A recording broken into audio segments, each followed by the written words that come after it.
ইসরায়েলের দিকে হাইপারসোনিক ক্ষেপণাস্ত্র ফাত্তা 1 নিক্ষেপ করা হয়েছে বলে জানিয়েছে ইরানের Islamic revolutionary guard corps IRGC। গতরাতে এই হামলা চালানো হয়।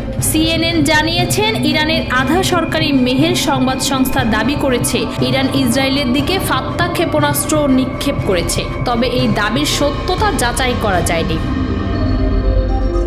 গত বছর ইরানের গণমাধ্যম জানিয়েছিল তেহরান ওই সময় ইসরায়েলে তাদের হামলায় নতুন ফাত্তা 1 ক্ষেপণাস্ত্র ব্যবহার করেছে। 2023 সালে ফাত্তা ক্ষেপণাস্ত্র উন্মোচন করে ইরান। ইরানের সর্বোচ্চ নেতা আয়াতুল্লাহ আলী খামেনি ক্ষেপণাস্ত্রটির নামকরণ করেন। IRGC এই ক্ষেপণাস্ত্রকে ইসরায়েল বিধ্বংসী বলে উল্লেখ করেছে। এটি উন্মোচনের সময় ইরানের রাজধানী তেহরানে একটি বিশাল ব্যানার টাঙানো হয়েছিল, যেখানে হিব্রু ভাষায় লেখা ছিল 400 সেকেন্ডে তেল আবিবে।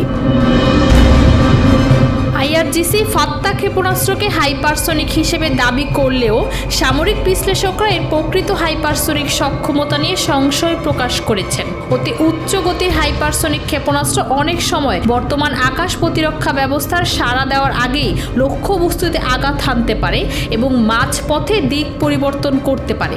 অতি উচ্চ গতির হাইপারসোনিক ক্ষেপণাস্ত্র লক্ষ্যবস্তুতে এমন গতিতে আঘাত হানতে পারে যে বর্তমান আকাশ প্রতিরক্ষা ব্যবস্থা তা প্রতিহত করতে পারে না, এমনকি সাড়া দেওয়ার আগেই তার লক্ষ্যবস্তুতে আঘাত হানতে সক্ষম হয়।